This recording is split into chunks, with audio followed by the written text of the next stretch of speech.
Live from New Delhi, you're watching DD India, India's voice to the world. This is Sports Buzz and I am Deepika Mehto, coming up in the next half an hour. In much relief to Delhi Capitals team, BCCI announces Rishabh Pant's return to the pitches, declares him fit for the upcoming IPL season. On the other hand, Mohammad Shami ruled out of the IPL. Italy's Luca Nardi notches biggest victory of his career, defeating Novak Djokovic. Nardi, ranked 123 in the ATP rankings, becomes the lowest ranked player to defeat Djokovic at ATP Masters 1000 or any Grand Slam event. Barcelona all set to welcome Napoli for the second leg of their Champions League round of 16 tie tonight, with Napoli's improved form and big missing giants from Barcelona's team. And Union Sports Minister Anurag Singh Thakur announces first ever Khelo India Rising Talent Identification Initiative. Young athletes to register themselves on My Bharat portal for talent identification.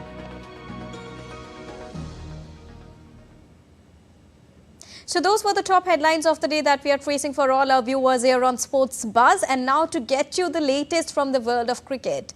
Well, Indian cricket player and Delhi Capitals captain Rishabh Pant is now all set to make his return to the field as he's got the match-ready fitness certificate from the National Cricket Academy in Bengaluru ahead of the IPL 2024 season. Well, the Indian Cricket Board, BCCI, announced on Tuesday that Rishabh Pant has been given the green light for the upcoming 17th edition of the Indian Premier League, which is commencing from the 22nd of March. The BCCI shared on X and notified everyone about Rishabh Pant's fitness, who underwent an extensive 14-month rehabilitation process following a serious road accident that took place in the year 2022 on the 30th of December. Now, the board has deemed him fit for his role as a wicketkeeper batter in the forthcoming IPL.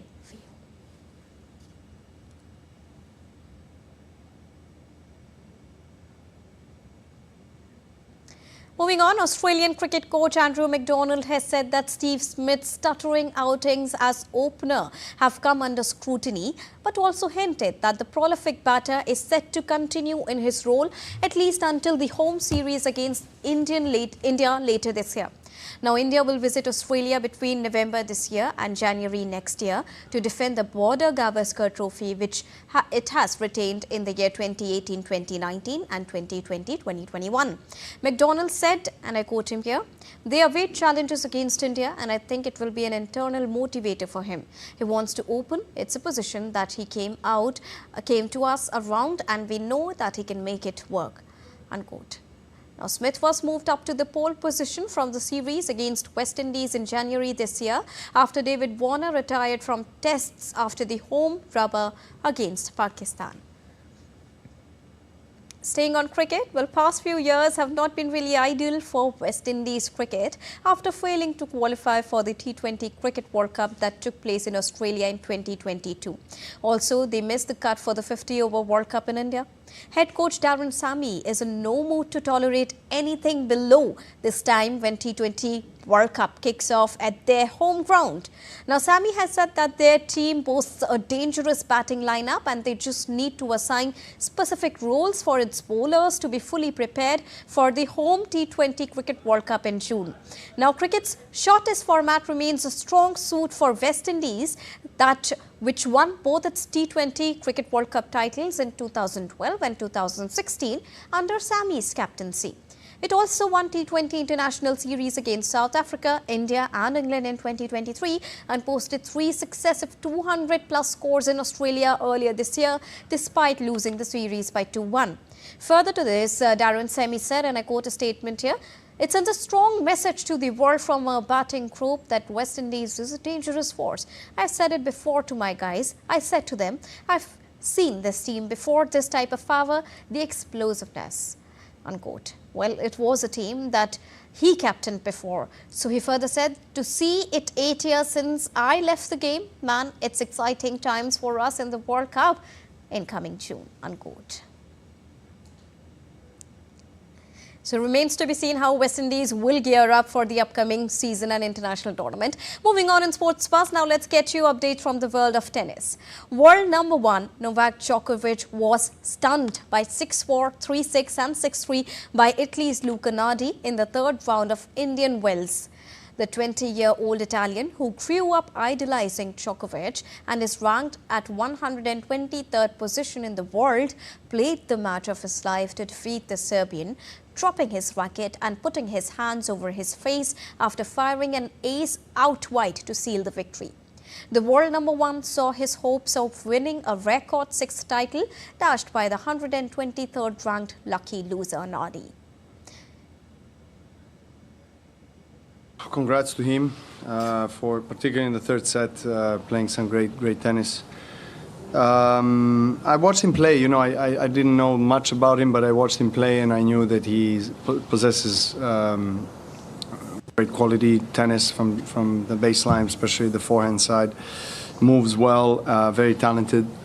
And he got into as a lucky loser to main draw, so he really didn't have anything to lose. So he played great and deserved to win. I was more surprised with my level. You know, my level was really bad. And that's it, you know. These two things come together. He's having a great day. I'm having a really bad day, and that's, you know, results as a negative outcome for me. Staying on tennis, Britain's Emma Raducanu was beaten in straight sets by Belarusian world number 2 Aryna Sabalenka in the third round at Indian Wells on Monday. Now, Raducanu, who reached the fourth round in California last year, lost by 6-3 and 7-5 to two-time major winner Sabalenka as she continued her comeback. The 21-year-old, ranked 250 in the world, was a wildcard entry at the tournament following an injury-disrupted year of 2023.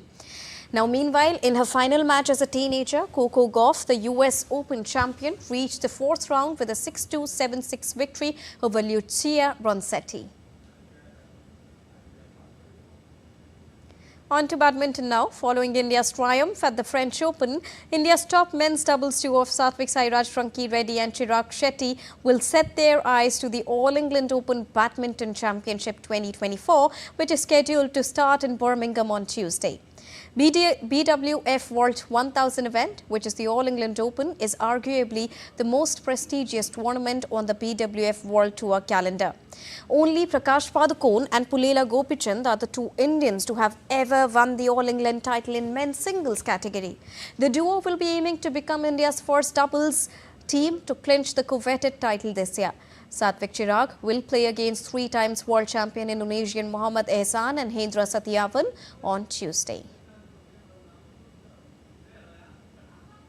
From tennis courts, now let's move on to boxing rings. World Championship bronze medalist Nishant Dey fell short on Monday of clinching a Paris Olympic quota in the first World Olympic boxing qualifier that took place in Italy. Nishant suffered a 1-4 loss to USA's Umari Jones in the 71 kilograms quarterfinals round in Italy.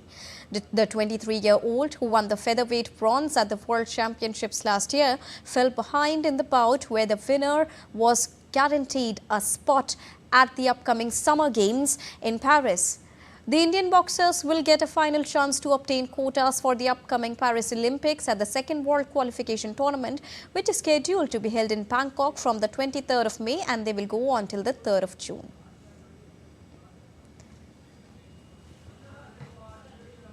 Moving on to soccer. In Champions League Super Encounter tonight, Barcelona and Napoli are all set to face each other in the second leg of last 16 tie. The knockout clash is finally poised at 1-1, with the Italian side hoping their talismanic striker can find the back of the net once again on Wednesday.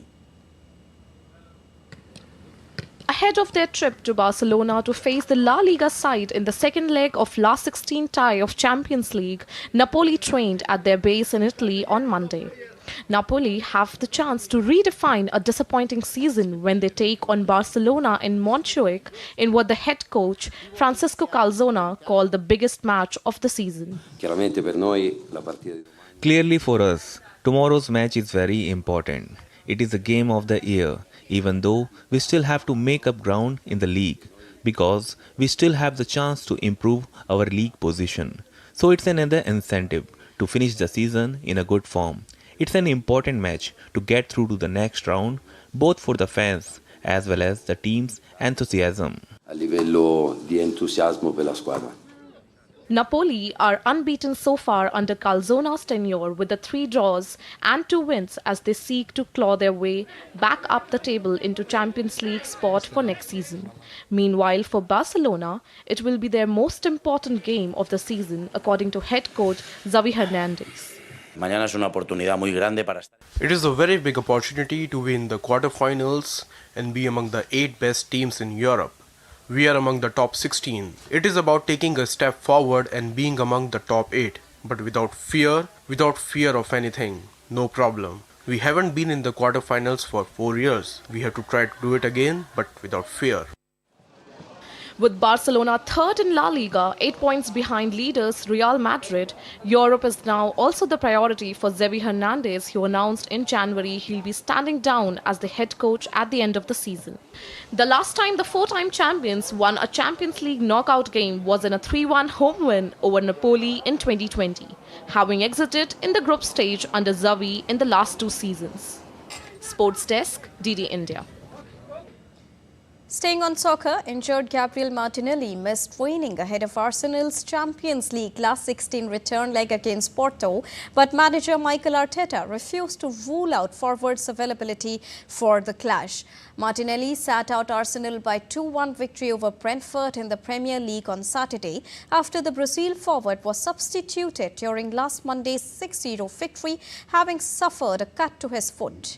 Arsenal, who suffered a shock last gasp by 1-0 loss in the first leg as Porto forward Galeno netted a sublime effort deep in stoppage time, they will be hoping to reach the quarterfinals for the first time since 2010.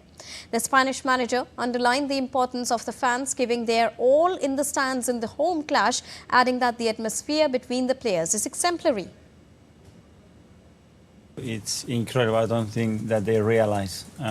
So we need that. We need that noise. We need them playing every single ball with us.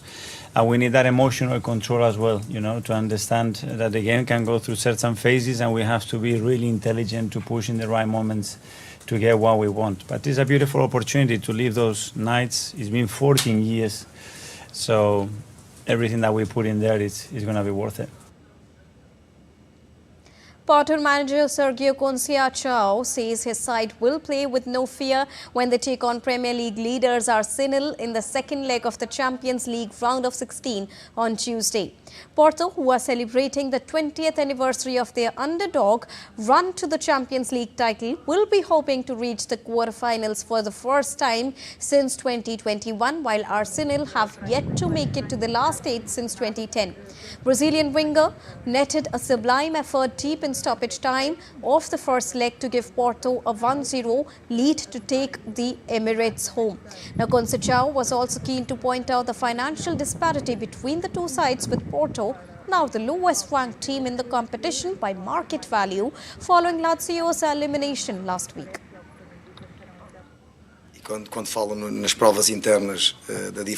We know it's a very difficult task at hand, just like the first leg was. We cannot forget that. When we talk about internal assessment and the difference between the medium-sized and the small clubs in our league, and there are 3 big teams or 4, the difference is enormous. But it's a lot bigger in this competition.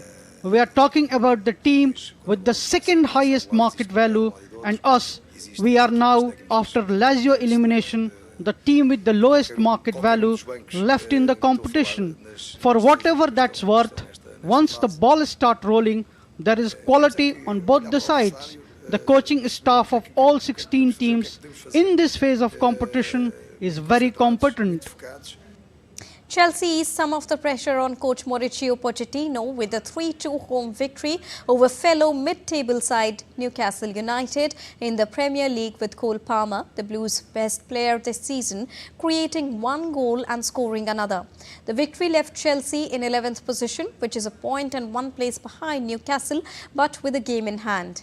Another 3 points would push the Blues up to 8th and within the sight of qualifying for the Europa League or the Europa League Conference.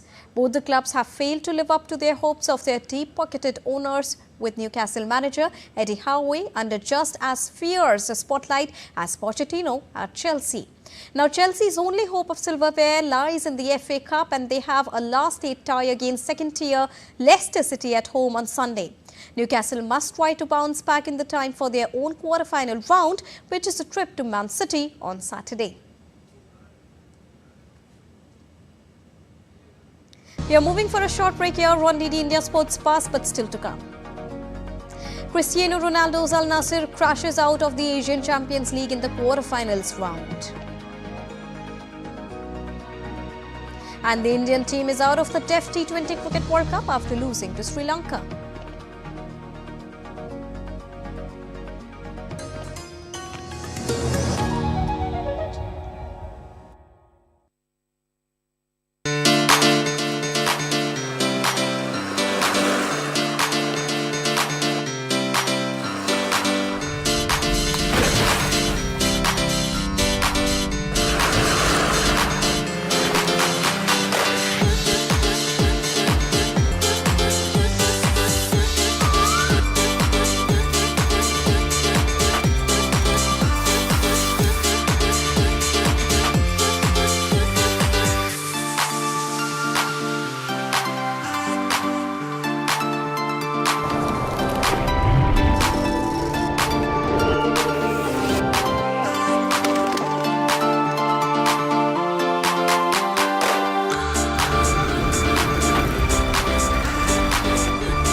Welcome to India's holiday capital.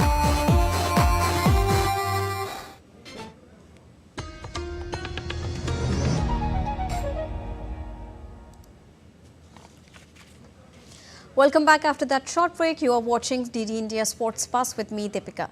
Continuing with sporting updates from across the world. Well, Cristiano Ronaldo's Al Nassr crashed out of the Asian Champions League in the quarter-finals round after losing by 3-1 on penalties to Al Ain in a pulsating game on Monday.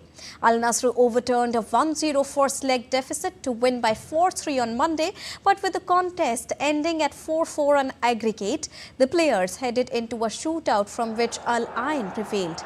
Ronaldo was the only one of Al Nassr's 4 penalty takers to successfully convert as Al Ain advanced to the last 4 for the first time since 2016. Now, in the eastern half of the draw, South Korean sides Jeonbuk Motors and Ulsan Hyundai will meet on Tuesday after sharing a 1-1 draw last week. On Wednesday, Harry Cavill's Yokohama F. Marino side will hope to defend a 2-1 lead on home soil when they face Chinese Super League side Shandong Taishan.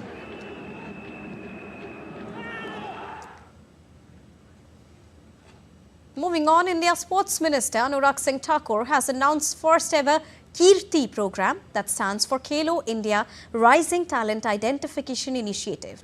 It is aimed at athletes in the age group between 9 to 18 years, that is school-going children who are ambitious, and this nationwide program under the Khelo India mission will attempt to identify the talent from every nook and corner of the country by using IT tools and provide a common platform to showcase their talent as well. The fundamental objective of KIRTI is to create a pyramidal structure starting from the grassroots level and culminating in the development of elite athletes for achieving excellence at international platforms. While the Target Olympic Podium Scheme, or TOPS, which has 2 divisions called Core and Developmental, sits right at the top of the pyramid. KIRTI aims to conduct 20 lakh assessments across the country throughout the year to identify talent through notified talent assessment centers also. A scouting and training program at this scale is a first in India and comes at a time when India wants to gain the next level in global sports.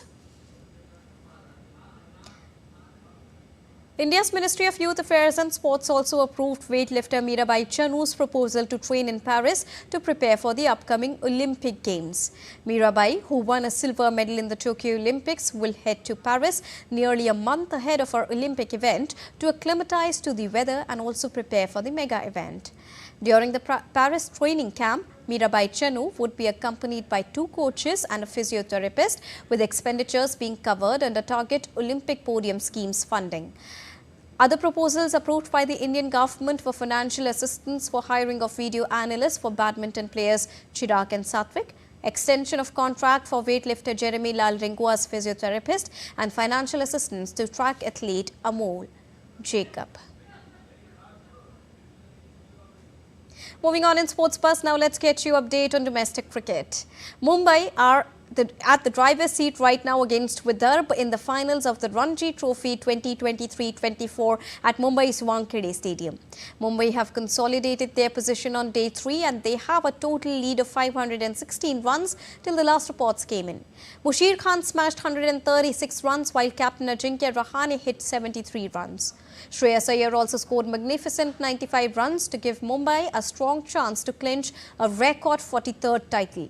For Vidarbh, Harsh Dubey has completed his 5-wicket haul after dismissing Tanush Kotiyan for 13. Shams Mulani has now been joined by Tushar Deshpande at the crease. Earlier on day 2, 3-wicket haul by Tanush Kotiyan, Dhaval Kulkarni and Shams Mulani helped Mumbai bundle out Vidarbh for 105. The Indian team is out of the World Cup race for the DEF T20 Cricket World Cup in Sharjah after losing to Sri Lanka in the Super Over on Monday. Both India's captain Virendra Singh and vice-captain Sai Akash scored half-centuries to lead India to 154 runs. The Sri Lankan team also scored 154 runs at the loss of 7 wickets. Later in the Super Over, Sri Lanka scored 15 runs and Indian team could only score 5, losing the match. The final match of the DEF T20 Cricket World Cup will be played between Pakistan and Sri Lanka on Tuesday.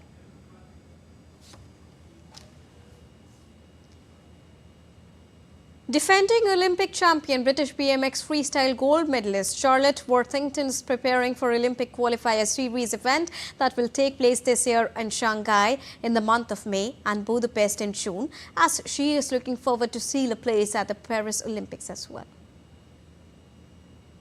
Despite her status as a defending Olympic champion, British BMX freestyle gold medalist Charlotte Worthington is taking nothing for granted ahead of this summer's Paris 2024 Games.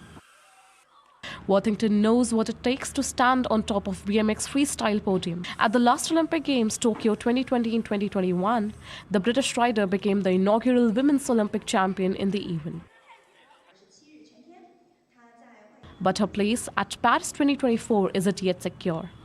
She'll join hundreds of other athletes in her sport, as well as in breaking, skateboarding and sport climbing in taking part at the Olympic Qualifier Series 2024, the first such multi-sport specific Olympic qualifier of its kind. Speaking at a news conference in Shanghai, Charlotte said her first job is to qualify for the Games, where she then intends to show her edge during the course. My hopes for Paris 2024 is to first qualify at the Olympic qualifier events, and I really want to enjoy the experience and always do my best performance and putting a piece of me out there on the course is my priority, and I believe that the results will come from that. So that's where my main 2 focuses are. BMX, an acronym for Bicycle Motocross, made its Olympic debut in Beijing 2008 as a racing event, and Worthington's specialty, BMX Freestyle, debuted as an Olympic medal event in Tokyo 2021. The champ said her sport has developed rapidly since gaining official Olympic recognition. BMX only debuted in Tokyo last year, and in those 3 years, it's been there's been a huge increase in participants at competition, and recognition and respect as a sport and for us as athletes. It's brought fantastic opportunities thanks to being in the Olympics and Olympic partners and sponsors, and that only opens more doors within the sports. That can only be a good thing. The addition of BMX and other extreme sports, including skateboarding, surfing and breaking, also known as breakdancing, are part of the International Olympic Committee's bid to appeal to a younger global audience. Though Worthington wouldn't speculate on what sports might debut at Los Angeles 2028, she did say more variety is a great gateway for people to become inspired to do any type of sport. The Olympic Qualifier Series 2024 events will take place in Shanghai in May and Budapest in June, with Paris 2024 quotas to be obtained in 4 different sports. Sports Desk, DD India. And that's all for this edition of DD India Sports Pass, but let us know your thoughts on the news of the day. You can connect with us on Facebook, X, formerly known as Twitter, and Instagram. We will be back with more news as it breaks here on DD India. I am Deepika Mehto, and from all of us here in Delhi, thank you so much for watching Sports Pass. Namaskar.